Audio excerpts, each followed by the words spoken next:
الله وحده لا شريك له وأشهد أن محمدا عبده ورسوله لا نبي بعده اللهم صل وسلم على نبينا محمد وعلى آله وأصحابه أجمعين اللهم لا سهل إلا ما جعلته سهلا وأنت تجعل الحزن إذا شئت سهلا.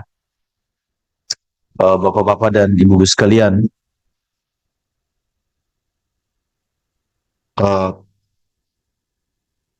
pertama-tama kita syukur bahwa pada subuh hari ini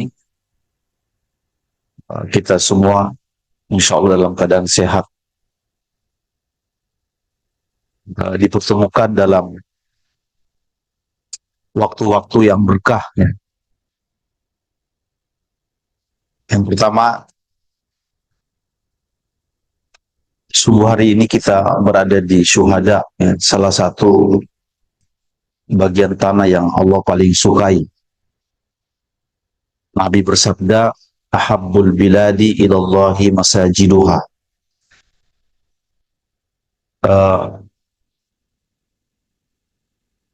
Belahan tanah yang sangat disukai Allah adalah masjid-masjidnya. Keberkahan yang kedua, alhamdulillah kita berada di waktu subuh. Subuh itu juga waktu yang mulia di mata Allah Subhanahu wa taala. Wasubhi idza tanaffas wal fajr, ya, adalah sumpah-sumpah yang Allah sebutkan dalam Al-Qur'an untuk menandakan bahwa waktu itu, atau waktu subuh itu waktu yang sangat mulia. Berkah yang ketiga, pada hari-hari ini kita sedang berada di hari-hari Zulhijjah, ya. Bulan-bulan Zulhijjah seperti yang kita membahas panjang lebar di pekan kemarin adalah waktu yang terhormat, yang dimuliakan oleh Allah Subhanahu wa taala. Nabi bersabda, tidak ada amal-amal yang paling dicintai yang dilakukan oleh seorang hamba kecuali pada hari-hari seperti ini. Nah, mudah-mudahan pertemuan-pertemuan berkah ini insya Allah kita juga dijadikan Allah sebagai hamba-hamba yang diberkahi. Bapak dan Ibu sekalian, pada subuh hari ini insya Allah kita melanjutkan baca buku, ya. Seingat saya ini sempat putus pembahasannya. Bukunya adalah Sayakunu Yauman Ra'ian, buku yang berbicara tentang perenungan rahmat Allah yang sangat luas, ya. Pengantarnya yang pertama adalah, kalau kita memasuki usia-usia 40, ya, seperti saya ini, Pak, 40 ke atas, maka ini saya lihat di sini 40 ke atas juga semua, kecuali yang masih muda gitu, ya. Maka penting kita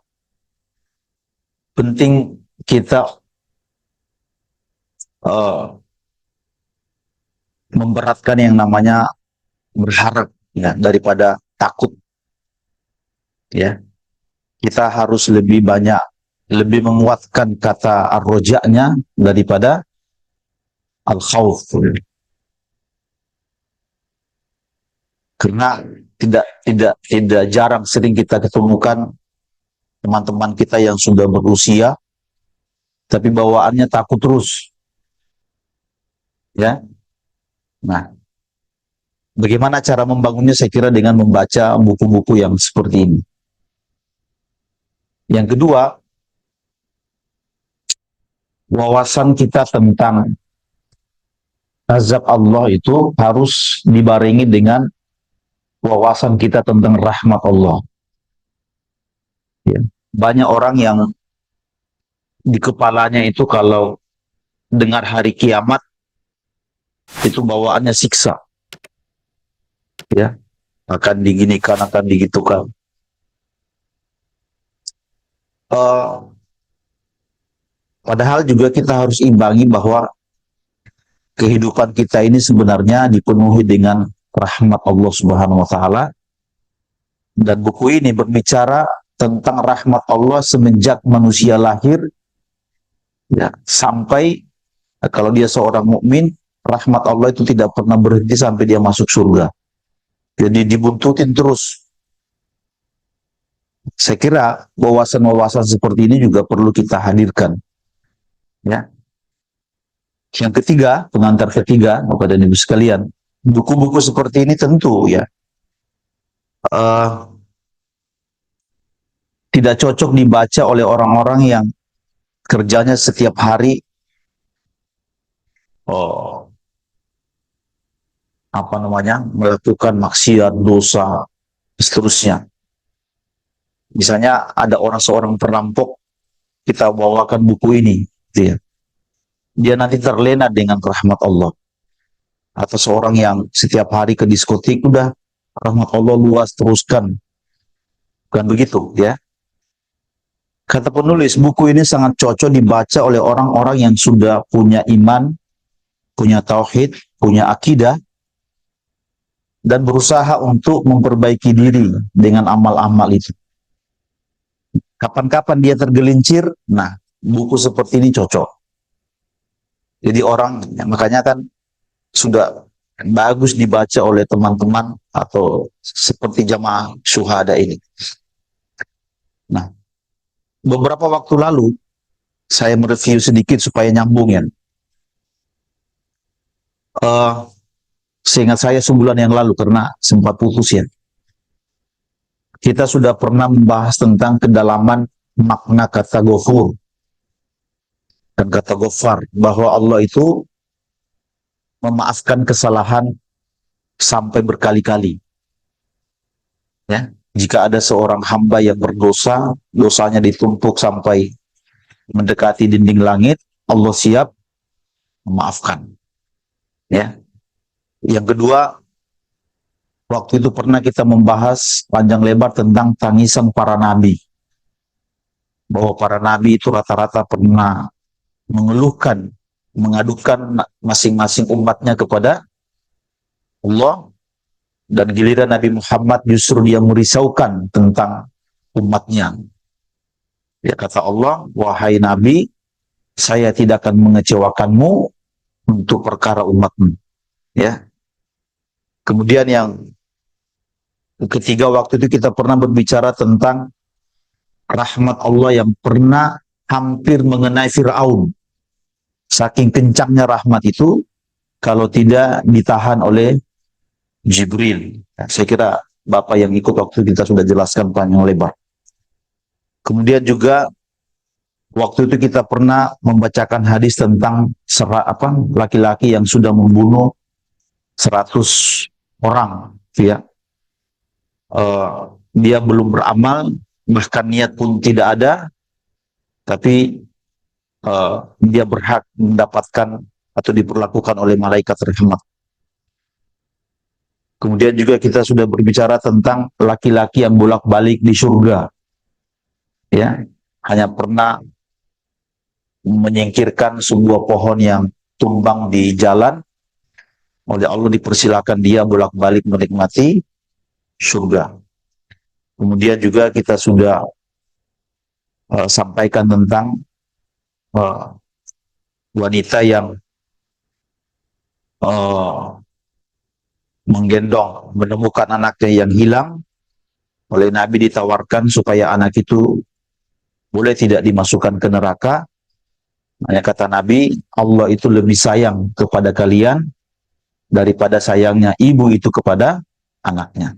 Nah, itu kita mereviewnya supaya nyambung, Bapak dan Ibu sekalian. Nah, pada kesempatan ini, lanjutan dari buku itu, penulis menulis satu tema yang cukup menarik, ya. Beliau berkata, laulam tuznibu Apa jadinya kalau manusia itu tidak berdosa? Ya. Kata ini diambil dari sebuah potongan hadis Nabi Shallallahu Alaihi Wasallam. Diriwayatkan oleh Imam Muslim, "Walladzi nafsi biyadihi." Demi jiwaku yang berada dalam genggaman Allah, sekiranya kalian manusia tidak berdosa, ya, maka Allah akan mendatangkan manusia yang lain yang siap untuk berdosa. Ya, kalau kalian ini hidup kalian seperti malaikat terus,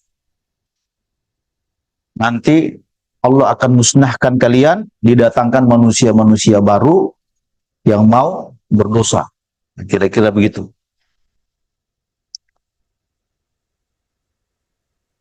Tapi ketika mereka berdosa itu, fayastaghfirunallaha fayaghfiru lahum.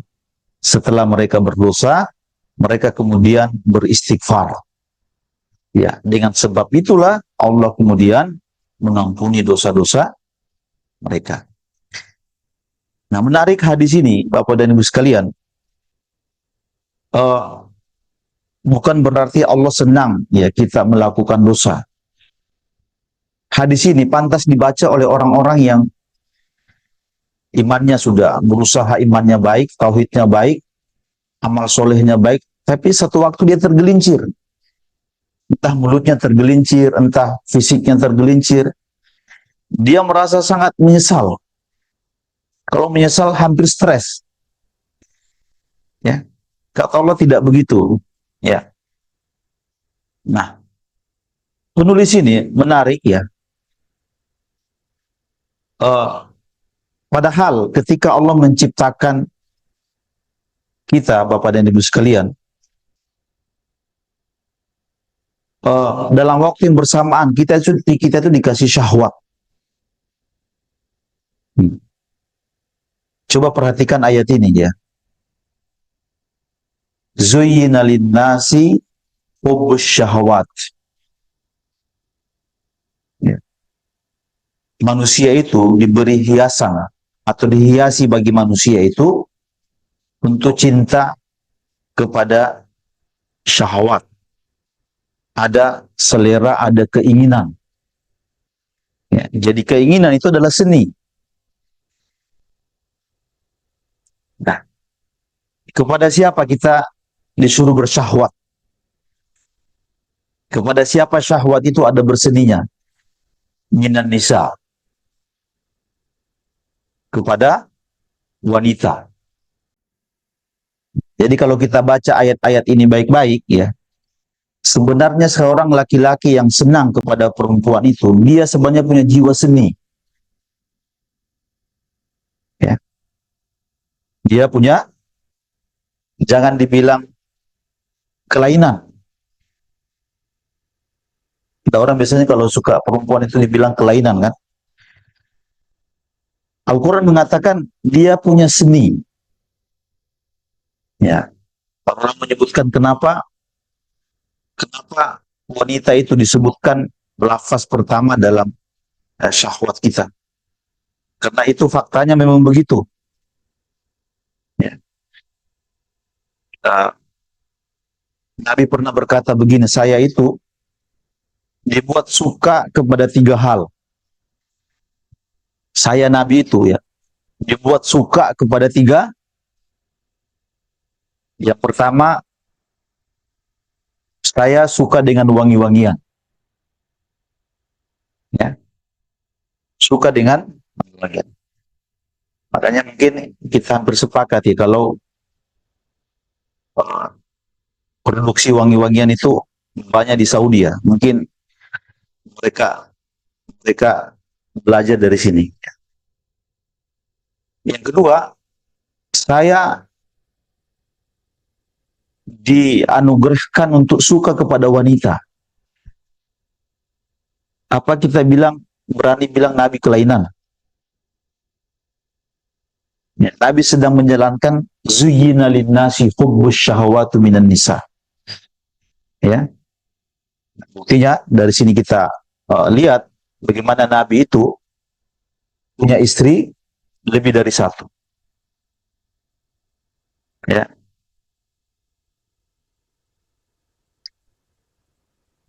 yang kemudian kata beliau, uh, dijadikan saya senang kepada sholat. Jadi suka dengan wangi-wangian, suka dengan wanita, suka dengan sholat. Ya. Coba perhatikan Bapak dan Ibu sekalian, nyambung dengan hadis yang tadi itu. Kalau kita dikasih kesempatan untuk menyukai wanita, itu pasti peluang dosanya banyak.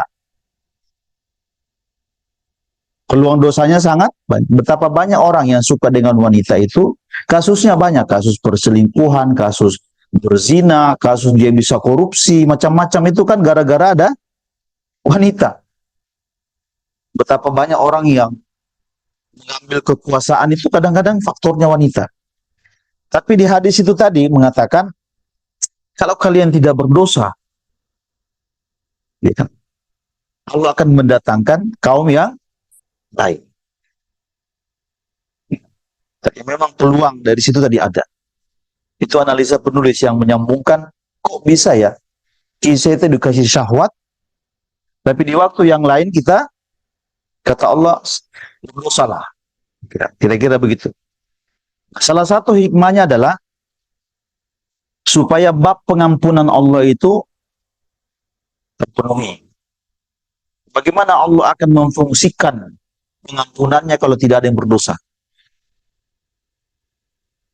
Ya. Bagaimana Allah mau mengampuni kalau semuanya seperti malaikat? Ghafarnya aja Allah tidak keluar.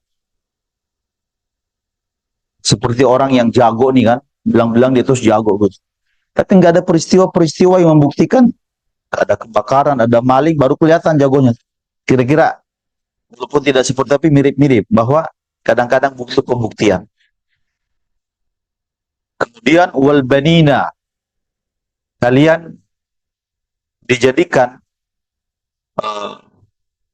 bersyahwat kepada anak-anak, suka dengan anak-anak. Ya. Tapi kesukaan kita kepada anak-anak itu kan banyak peluang-peluang dosanya. Betapa banyak orang yang misalnya mencuri, ya, bahkan harus menzolimi orang, ya, bahkan dia harus misalnya harus riba, ya kan, gara-gara hanya ingin memenuhi kebutuhan anaknya.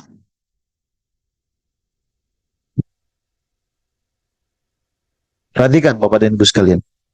Yang ketiga, suka dengan al-qanatiril muqantarati minad dhahabi wal fiddah. Disukai kalian itu difitrahkan untuk suka kepada emas dan perak. Ya. Kemudian wal khailil musawwamati, dan kuda-kuda yang indah yang dipelihara, lan'am, binatang ternak, hars, dan sawah dan seterusnya. Tapi perhatikan, peluang kita mencintai semua ini, ya, itu ada peluang-peluang dosanya. Ya. Nah, bagi orang-orang beriman, tentu ini menjadi berita gembira. Jadi kapan-kapan kalau misalnya sedikit-sedikit tergelincir gitu ya, ya tidak usahlah terlalu, mana ya saya sudah mau bunuh diri nih. Baca ayat-ayat yang seperti ini, ya. Bapak dan Ibu sekalian yang dimuliakan Allah Subhanahu wa taala, itu yang pertama. Jadi ini yang kita sebut lapisan-lapisan rahmat dan kasih sayang Allah Subhanahu wa taala kepada manusia. Ya. Allah itu tidak menghendaki kita seperti malaikat. Ya. Dalam diri kita itu ada unsur malaikatnya, ada unsur setannya juga ada. Ya. Kadang-kadang dia muncul.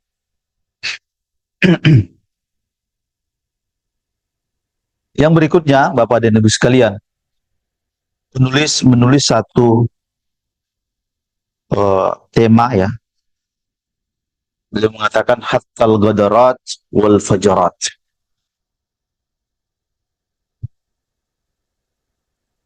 Nah, kalau ini coba dengarkan kisah ini. Ya. Kisah ini diambil dari hadis yang sahih, yang dinilai sahih oleh Muhammad Nasiruddin Al-Albani.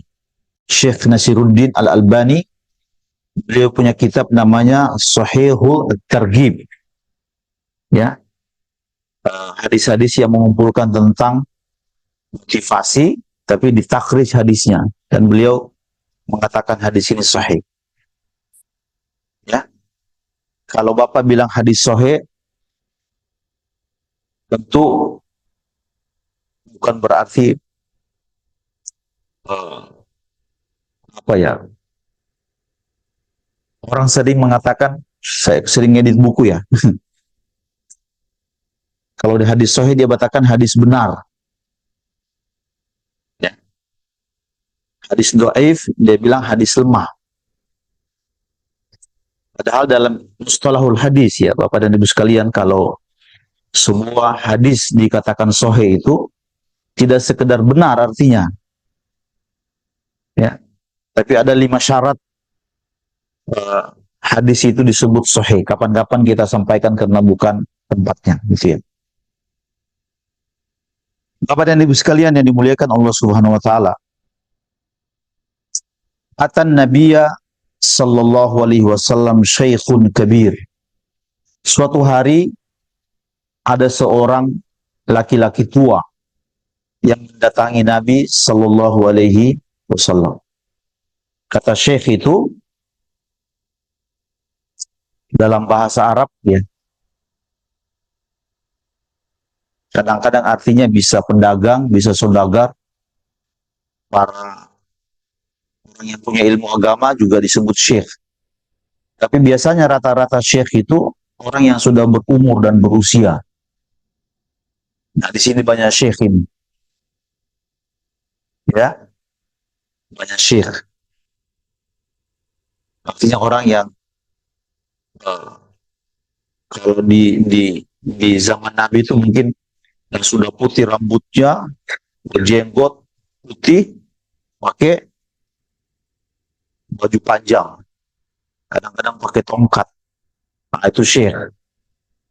Ya, di sini ada nggak kayak gitu? Ada syekh dadang, ya. Syekhnya udah cocok, pada dadangnya nggak cocok. Syekh itu Syekh Abdullah, ya, Syekh Muhammad, ini syekh dadang, ya. Nah, seorang perhatikan, orang non-muslim pun dulu disebut syekh. Karena yang datang ini bukan dia seorang Nasrani. Tapi mengatakan datang seorang laki-laki tua kepada dia seorang Nasrani, bukan Muslim. Ya. Saking berumurnya syekh ini, saqata hajibahu ala ainaihi wa huwa muda'amun ala asahu. Itu alisnya itu sudah turun. Ya, dan dia bertelekan dengan tongkat. Wah, berarti sudah senior banget hidupnya tuh Pak kalau begitu. Ya. Ya. Laki-laki itu datang kemudian berdiri di hadapan Nabi Shallallahu Alaihi Wasallam. Perhatikan ucapannya. Ya. Ara'aita rajulan amilat dzunuba kullaha. Wahai Muhammad. Jadi laki-laki yang hidup di masa Nabi mendengar Nabi ada di Medina, dia datang sambil berkata begitu. Wahai Muhammad, bagaimana pendapatmu? Kalau ada seorang laki-laki yang melakukan semua dosa, sebenarnya menunjuk ke dirinya, tapi dia bilang laki-laki lain. Kadang-kadang bahasa Arab suka begitu, Pak. Ya. Bagaimana pendapatmu kalau ada seorang laki-laki yang dia itu sudah puas dengan dosa? Semua dosa sudah dikerjakan. Dari minum-minum, berzina, minum khamar, berdusta, apa semua. mencuri, sudah dikerjain semua. Ya. Lam yatruk dajatan wala hajatan illa ataha. Semua yang kecil, semua yang besar, semua sudah dilakukan. Jadi kalau kira-kira orang tua ini yang sudah puas dengan dosa, kira-kira begitu. Ya. La qusimat khati'atuhu ala ahli al-ardi la baqaitahum. Sekiranya ini penggambaran rawi mengatakan dosa laki-laki ini, si tua ini, kalau dosanya itu dibagi-bagi ke orang, semua dapat. Ya, dibagi ke Pak Andi dapat. Ini semua yang dapat. Saking banyaknya. Ya. Tapi perhatikan, dia masih berani datang kepada Nabi mengatakan, bagaimana pendapatmu tentang itu? Nah, fahallahu min taubah, bolehkah dia diberikan kesempatan bertobat? Apa jawaban Nabi, Bapak dan Ibu sekalian?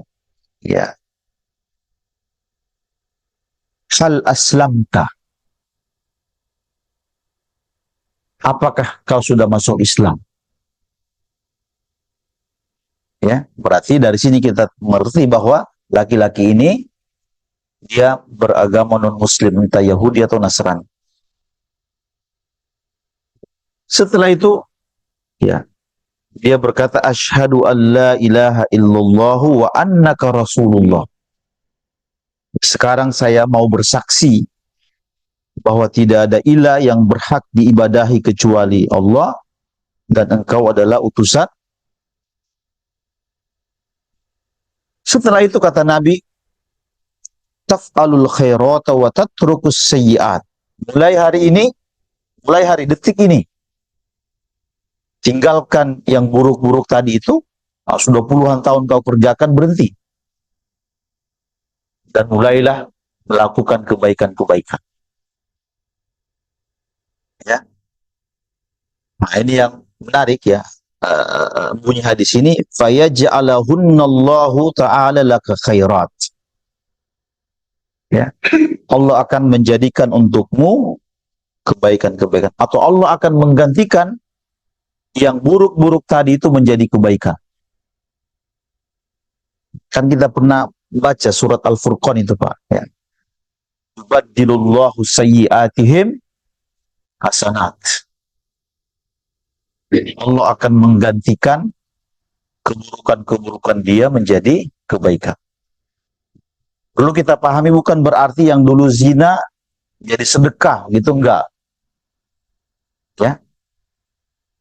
Makanya dari hadis-hadis seperti ini keluar sebuah kaidah. Al-Islamu yajubbu ma qablahu.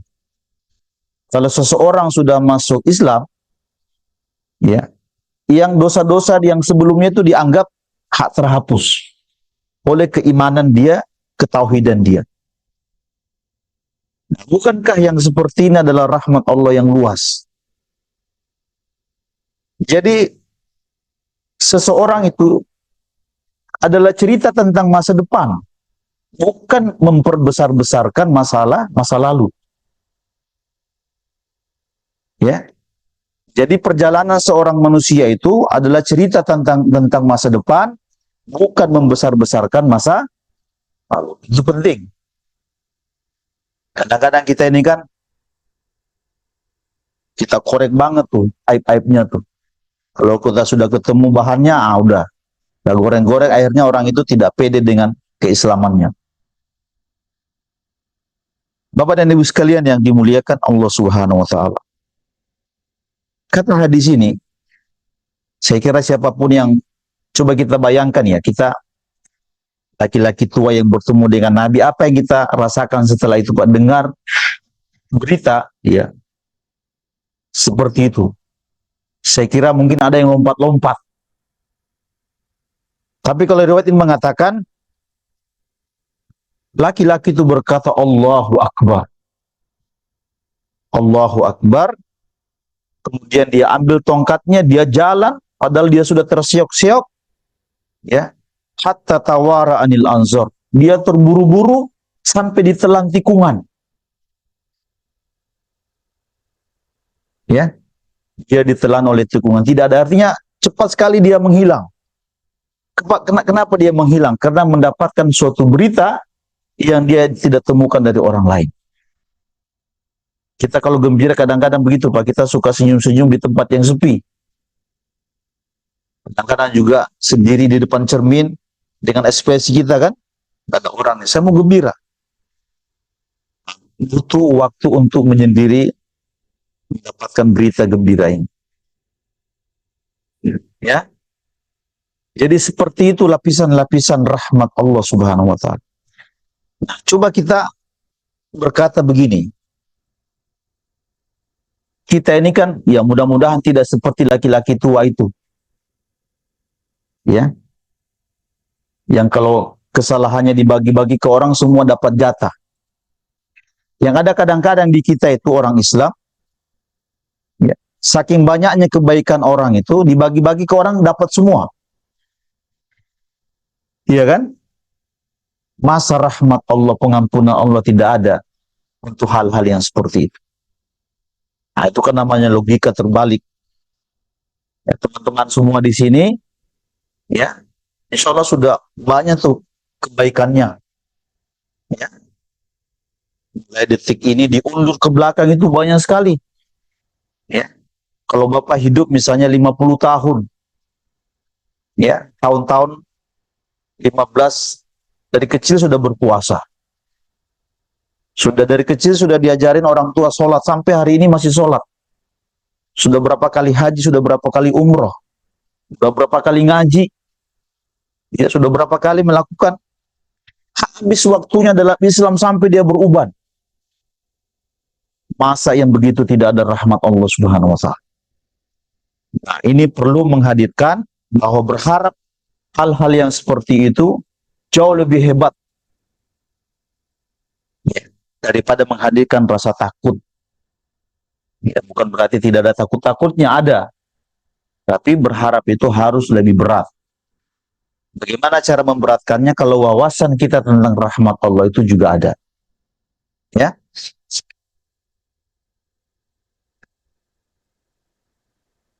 Satu boleh tidak lagi? Tambahan Pak. Satu lagi boleh ya? Ah, kita baca ini tebal.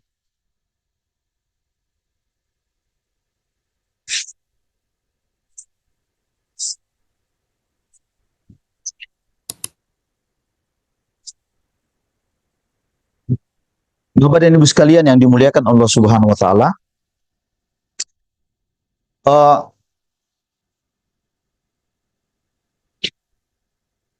rahmat Allah itu ini sebenarnya sudah di penghujung usia dari seseorang.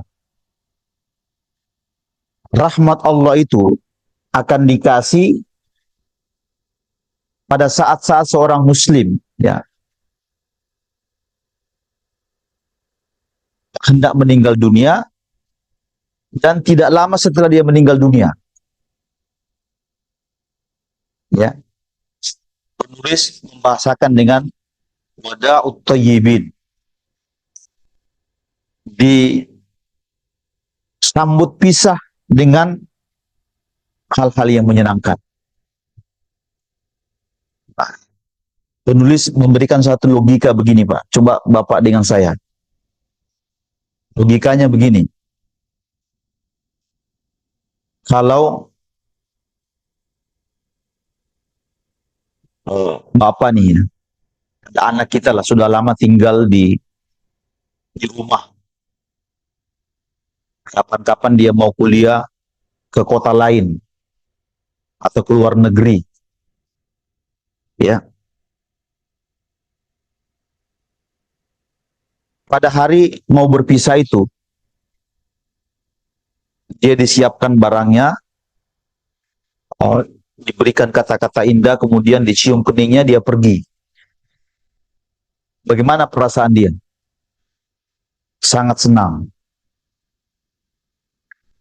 Saya dulu, ya, waktu berangkat dari, saya ke Jakarta berangkat dari Toli-Toli dulu Pak. Saya SMA di Toli-Toli dulu. Ya. Orang kalau mau berangkat ke luar kota itu harus pakai kapal laut. Ya. Itu ada suara kapal itu. Kalau dia bunyi itu sampai ke gunung-gunung. Jadi orang-orang yang masih di pasar supaya apa namanya segera naik kapal karena kapal mau berangkat. Tapi perhatikan suasana di pelabuhan itu. Itu saya kira air mata itu sering bercucuran di tempat-tempat terminal. Ya, apalagi uh, kalau anak kita mau berangkat gitu ya, kita meneteskan air mata sebagai orang tua. Biasanya ayah lebih tahan daripada ibu. Ibu tuh lebih lebih menangis. Ya. Kemudian di dada-dada begini, yang berangkat juga dada-dada. Perpisahan seperti itu adalah perpisahan yang indah. Ya, walaupun kadang-kadang saya dulu ke Jakarta itu meraba-raba ini mau kemana, nggak jelas masa depan. Tapi kita di dada-dada begini itu indah. Kita dilepas dengan keindahan. Seorang muslim yang sudah lama hidup di dunia, ketika hendak meninggalkan dunia, bahasa kita dia juga didada-dada oleh Allah Subhanahu wa taala. Itu bahasa saya supaya masuk logikanya. Ya. Bahasa yang indah itu Allah abadikan di dalam Al-Qur'an. Fussilat ayat 30 dan 32. Para ulama mengatakan hadis ini tentang atau ayat ini berbicara tentang perpisahan seorang muslim ketika meninggal dunia. Apa yang Allah hendak ucapkan kepada laki-laki itu atau siapapun. Ya. Dan ayat ini sebenarnya sudah sering kita dengar gitu ya. Innal ladzina qalu rabbunallahu tsumma istaqamu. Sesungguhnya orang-orang yang berkata bahwa Rabb kami adalah Allah, itu berarti punya tauhid kan? Tsumma istaqamu, lalu mereka istiqomah. Istiqomah itu butuh waktu lama. Dia di dunia dia mengatakan Rabb-nya Allah, dia istiqomah dengan kata itu dan kesungguhnya banyak. Tatanazzalu alaihimul malaikatu. Nah, para Allah mengatakan ketika dia hendak mati, bisa dengan dunia, dia didatangi oleh atau diturunkan kepadanya malaikat. Untuk berkata seperti ini. Nah, ini bahasa dada-dadanya tadi itu. La takhafu wa la tahzanu. Wahai si fulan, jangan kamu takut dan jangan sedih. Ya. Wa abshiru bil jannati allati kuntum tu'adun. Itu di depanmu ada berita gembira tentang surga yang selama ini sudah dijanjikan kepadamu. Ya kan? Terus, nahnu awliya'ukum fil hayatid dunya wa fil akhirah. Kami ini Allah pelindungmu. Tidak sekedar di akhirat, di dunia, tapi juga di akhirat. Walakum fiha ma tashtahi anfusukum. Bagimu nanti akan mendapatkan nikmat berdasarkan syahwat yang kau bangun. Berdasarkan keinginan yang kau bangun. Jadi kenikmatan di akhirat itu berdasarkan keinginan, berbasis kepada keinginan. Walakum fiha ma tad'un, apa-apa yang selama ini kalian katakan ini, katakan itu, kan dikasih. Coba lihat kitab-kitab tafsir mengatakan, ini ayat berbicara tentang konteks seorang muslim mau meninggalkan dunia. Dan dikasih kabar seperti itu. Cuman kita tidak dengar dan tidak lihat. Tapi kan beritanya ada. Iya kan? Nah, jadi semua teman-teman kita, orang-orang baik, mendapatkan dada-dada seperti ini. Jadi dilepas dengan kata yang indah. Bukankah itu semua rahmat Allah yang sangat besar? Ya. Mudah-mudahan ya dengan amal-amal kita juga mudah-mudahan begitu. Ya, cuman jangan lihat fokus kepada sakaratnya. Memang sakarat itu ada sakitnya. Tapi kan bagian dalam-dalamnya kita tidak mengerti. Karena dia sudah memasuki alam yang lain dengan alam kita. Nikmat yang kedua, Bapak dan Ibu sekalian, sekalian saya selesaikan ya, supaya selesai. Ketika dia sudah meninggal itu, memang dibiarkan begitu saja mayit itu. Penglihatan kita, dia dikuburkan. Ya, seperti dia sendiri. Ya. Tapi ternyata hadisnya bukan begitu. Kalau seorang muslim yang bertauhid, yang beramal soleh, ya sudah meninggal itu, ternyata dia dikerubuni oleh para malaikat. Ya, perhatikan hadis ini. Innal abdal mu'mina idza kana fi inqita'i minad dunya. Sesungguhnya seorang hamba yang beriman saat-saat terpisah dengan dunia dan hendak menghadap ke akhirat, wa iqbali anil akhirah, nazala ilaihil malaikatu, turun kepada malaikat minas sama'i baydul wujuh. Jadi wajah malaikat itu sangat putih, ya, membawa kafnun min akfanil jannati, membawa kain kafan dari kafan-kafan surga, ya. Wa hanutun min hunutil jannah, dia membawa minyak wangi, ya, dari minyak wangi surga. Hatta yajlisu minhu maddal basar, ya. Karena hadisnya panjang, saya singkat. Sampai kemudian mereka bertanya, itu jenazah siapa yang hari ini baru meninggal? Disebutkanlah itu si A, si B, si jamaah itu, salah satu jamaah musyi syuhada itu, ya. Dulu di mana? Masya Allah, luar biasa. Kemudian malaikat berbangga-bangga, ya. Mereka kemudian hormat kepada jenazah itu, naik terus di atas, ke atas terus, dihormati. Dihormati terus, ya. Kemudian pada saat itulah apa namanya, fayas'aduna biha fala yamurruna 'alal mala'il malaikati illa qalu ma hadhihi ruhu thayyib. Ruhnya seorang mukmin tadi itu terus naik ke atas, tidak melewati malaikat-malaikat, kecuali mereka selalu bertanya, roh siapa yang baik itu?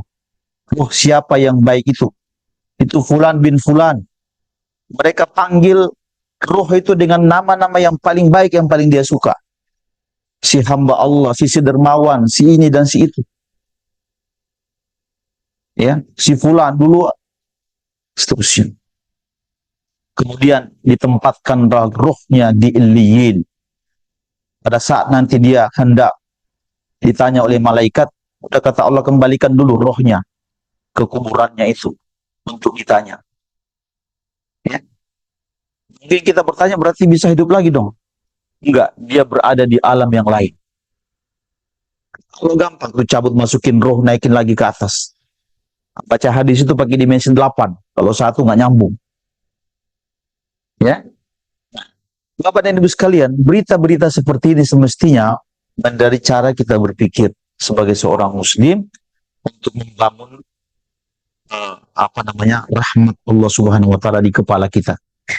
Jangan azab terus yang dihadirkan, walaupun sekali-sekali perlu. Ya. Ada orang bilang, penulis bilang begini. Ada hadisnya kan, di hari kiamat itu Allah akan marah semarah-marahnya, tidak pernah marah selain hari itu. Itu yang selalu diulang-ulang. Ya. Aisyah pernah meriwayatkan bahwa pada hari kiamat itu Allah akan tertawa. Tertawanya itu belum pernah terlihat sebelum seperti itu. Dia harus imbang. Yang baca dia marah, baca juga Allah juga mau ketawa. Nah, kalau sudah Allah ketawa itu berarti ada sesuatu yang baik untuk bagi hamba itu. Nah, ini saja yang bisa kita sampaikan pada kesempatan ini, insya Allah nanti kita lanjutkan pembahasan temanya pada waktu berikutnya. Jazakallahu khairan pada guru kita Ustaz Muhammad Yasir yang telah memberikan kepada kita nasihat yang begitu banyak yang beliau sadur dari bacaan buku yang beliau baca, yang insya Allah nanti mudah-mudahan kalau memang susah diterjemahkan kita bisa mendapatkannya dan membaca kembali. Namun pada para jamaah juga bisa mengulang kembali apa yang beliau sampaikan nanti pada YouTube channel Masjid Syuhada Lodan. Silakan bagi para jamaah yang ingin bertanya, kami persilahkan. Pak Sis ada? Alhamdulillah Pak Sis. Assalamualaikum warahmatullahi wabarakatuh. Waalaikumsalam. Cukup sangat menarik apa yang disampaikan Pak Ustadz Yasir ini. Saya tertarik terhadap masalah rajak dan khauf. Jadi dalam manusia memang harus dipelihara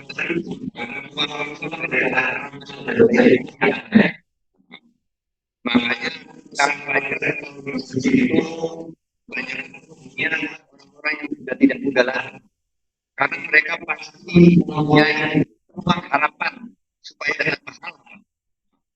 Tapi saya berkali-kali mempelajari masalah dan di dalam pengertian orang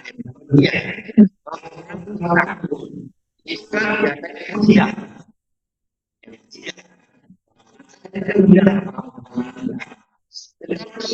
Terus di sini mengatakan bahwa kalau kita takut, kita justru malah harus mendekat, membangun ketaatan. Nah ini bagi orang-orang awam itu agak susah menangkap ya. Nah ini perlu penjelasan Pak Ustadz. Jadi maksud saya supaya jangan sampai masalah takut itu, wah kalau takut kan kita harus menghindar. Nggak boleh di dalam pemahaman Islam itu kalau takut itu harus semakin mendekat, membangun ketaatan. Karena dengan ketakutan itu kita menjadi mendekat. Kalau pemahaman manusia kan pasti kalau takut kita menghindar kan Pak. Itu barangkali menurut pemahaman yang lebih mendalam. Karena masalah mungkin barangkali kalau saya mungkin berpendapat, barangkali kita kalau di dalam perjalanan itu ada radar ya. Kalau masih muda mungkin kadar ketakutannya itu masih kecil. Tetapi kalau sudah tua, kadar ketakutannya harusnya semakin kalau sudah tua, kadar ketakutannya semakin kecil dan harapannya harus diperbesar. Tetapi pada saat muda biasanya agak kebalik. Mungkin barangkali kalau saya keliru, tolong diluruskan Pak Ustadz. Terima kasih Pak.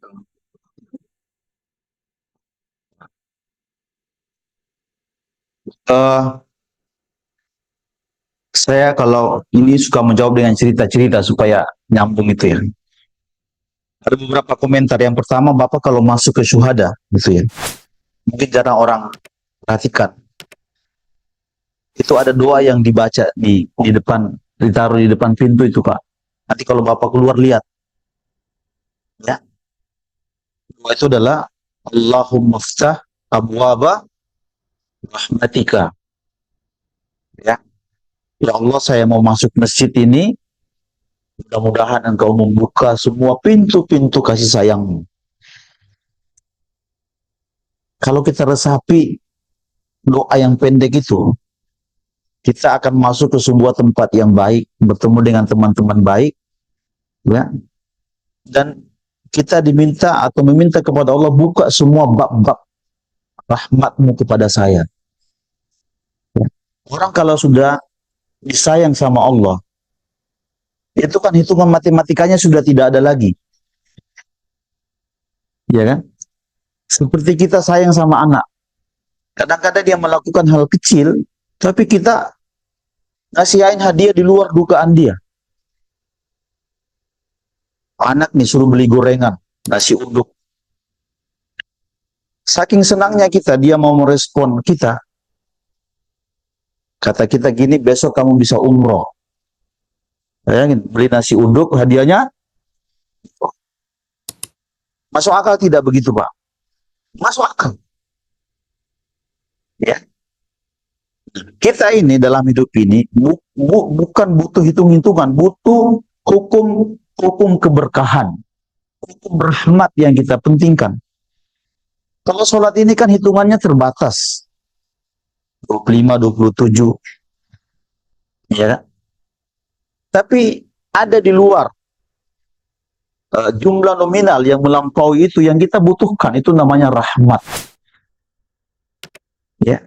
Jangankan, makanya tadi hadis-hadis yang kita baca itu orang-orang yang belum pernah beramal sama sekali. Niat pun belum ada. Tapi kalau Allah sayang, masuk akal. Dimasukin dia ke surga. Gak penting bagi saya amal itu. Yang penting adalah saya sayang sama kau. Kau sudah mau melakukan apa yang saya minta. Nah, logikanya begitu kan? Nah, yang kedua, Bapak dan Ibu sekalian, termasuk takut itu sendiri, itu bagian dari rahmat. Kan banyak dalam Al-Quran perintah supaya kita takut kan? Ya. Dulu dalam hadis qudsi ada seorang laki-laki yang kerjanya itu nabash. Nabash itu setiap hari menggali kubur untuk para jenazah. Ya, setiap hari kerjanya begitu. Ada jenazah, mau baik, mau buruk, mau baik, mau buruk, semua diurus. Sampai dia berpikir, jangan-jangan kalau saya mati, begitu juga saya. Dikuburkan dia, Pak. Akhirnya dia takut. Takut sendiri, Pak. Ya.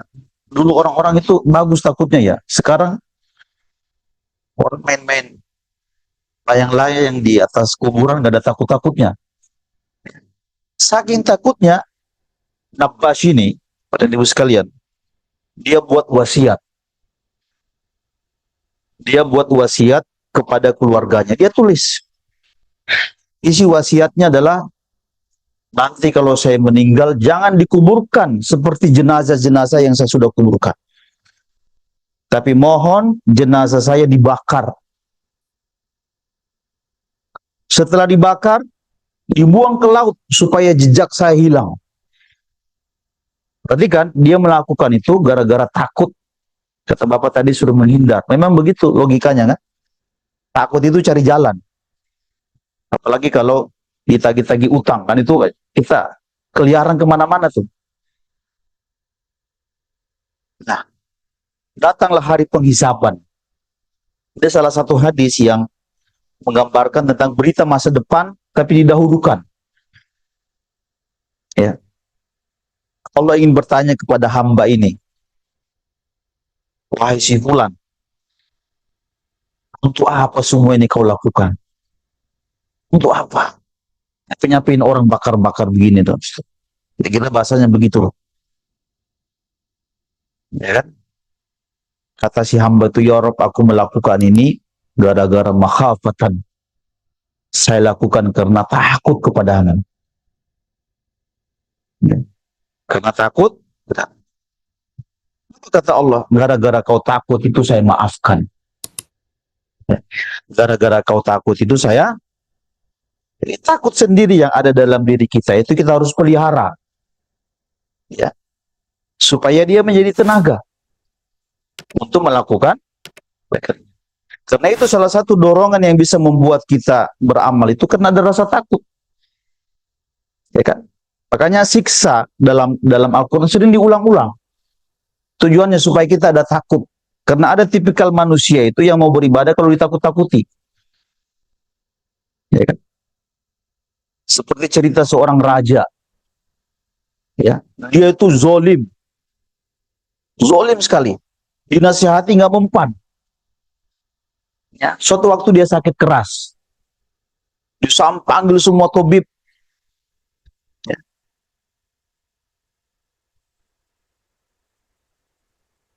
Semua tabib itu tidak bisa kasih pengobatan.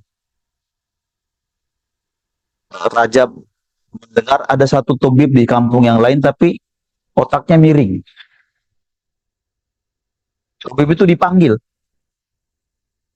Obati si tabib ini yang zolim, raja yang zolim. Kata tabib yang miring-miring itu, ya, umur raja tinggal 40 hari. 40 hari mati. Raja ini serba salah, Pak. Ini dipercaya, jangan-jangan benar. Gak dipercaya, dia setengah gila. Ini percaya yang mana nih? Kemudian perhatikan apa yang terjadi setelah hari pertama sampai 40. Terjadi lompatan-lompatan kebaikan yang luar biasa. Yang tadi zolim berbuat jadi adil. Yang tidak punya iman jadi punya tauhid. Karena dia merasa, kalau saya mati ini saya takut akan dihisap semuanya. Setelah 40 hari, raja sudah siap-siap mati. Ternyata detik-detik terakhir masih sehat. Gak mati. Dia kemudian membalas dendam kepada Tobib itu. Dipanggil Tobibnya itu. Kau berani mengklaim umur saya 40 tahun, sampai sekarang gak mati-mati. Bertanggung jawabannya mana? Kata Tobib, betul, engkau tidak mati. Tapi bukankah kau berubah menjadi manusia hebat setelah itu? Ya kan? Bukankah engkau berubah menjadi manusia hebat setelah itu? Maksud dari cerita ini, ada orang yang berubah itu kalau diterapi dengan rasa-rasa takut. Makanya Al-Quran hadir itu dengan bahasa-bahasa azab. Ya kan? Nah, bukan berarti kalau takut itu kan beda-beda kata para ulama. Ada takut yang manusiawi, ada yang di luar standar. Takut orang naik ke atas yang paling tinggi, naik pesawat, di dalamnya ada api, kemudian macam-macam, itu kan takut biasa. Ya. Ada takut yang tidak standar. Ya. Seperti apa, Pak? Hah? Ya. Ya. Ya, takut sama kecoa. Ya. Ada juga takut yang tidak standar. Tapi Al-Quran ya mengakomodir dua rasa takut ini kan. Makanya kalau ada dalam diri kita ini rasa takut, ya jangan dihilangkan karena itu menjadi tenaga. Ya, sebagai penutup Bapak dan Ibu sekalian, ada sebuah hadis yang dikeluarkan oleh Imam Ibnu Majah. Suatu hari Nabi itu mendatangi seorang anak muda yang lagi sakit keras. Ketika dia datang, kebiasaan Nabi kan nengok orang yang sakit. Di hadapan anak muda itu, Nabi berkata begini, kaifa tajiduka, wahai si fulan, sakit begini apa yang kau rasa? Nah, dia berkata begini, sakit begini saya merasa ada dua.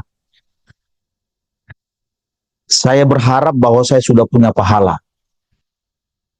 Tapi saya juga takut akan dosa-dosa saya. Ya, kira-kira kita begitu, Pak. Perhatikan kata Nabi, tidaklah berkumpul dalam hati seorang hamba dua perasaan ini. Ada rojaknya, ada khaufnya, illa a'tahullahu ma yarjuhu wa ammanahu mimma yakhafuhu. Kecuali Allah akan memberikan, memenuhi harapan-harapannya dan mengamankan dia dari rasa takut-takutnya. Ya. Walaupun memang seimbang ini ya, kita hidup itu tidak boleh berharap terus nanti mengaku sebagai ahli surga. Ya, tidak boleh juga mengaku-ngaku orang yang khauf terus nanti dia mengklaim dirinya sebagai penghuni neraka terus. Kita ada di tengah-tengahnya. Dengan begitu kata Syekh Ait Al-Qarni, kita seperti punya dua sayap yang bisa berjalan. Ya, saya kira itu Pak sedikit. Baik, para jamaah kami sampaikan bahwa untuk kajian Ahad subuh besok kita tiadakan, kita ganti menjadi kajian Ahad sore karena memang sebagian besar kita mungkin akan melaksanakan puasa Arafah, sehingga untuk kajian besok bersama guru kita Ustadz Zainuddin Kusairi dipindah menjadi pukul 16.30 sampai dengan 17.30 dan insya Allah Masjid Syuhada menyediakan takjil menu untuk berbuka. Dan untuk hari ini saya dapat bocoran dari Pak Soleh, memang juga tidak disediakan snack pagi hari ini, mungkin juga untuk menghormati beberapa jemaah yang puasa sunnah tarbiyah. Demikian, sekali lagi kita ucapkan jazakallahu khairan katsiran kepada guru kita Ustadz Muhammad Yasir. Semoga Allah selalu melindunginya, menjaganya, dan apa yang beliau sampaikan menjadi kebaikan amal jariah dunia akhirat. Demikian, subhanakallahumma bihamdika, asyhadu an la ilaha illa anta astaghfiruka wa atubu ilaik. Assalamualaikum warahmatullahi wabarakatuh.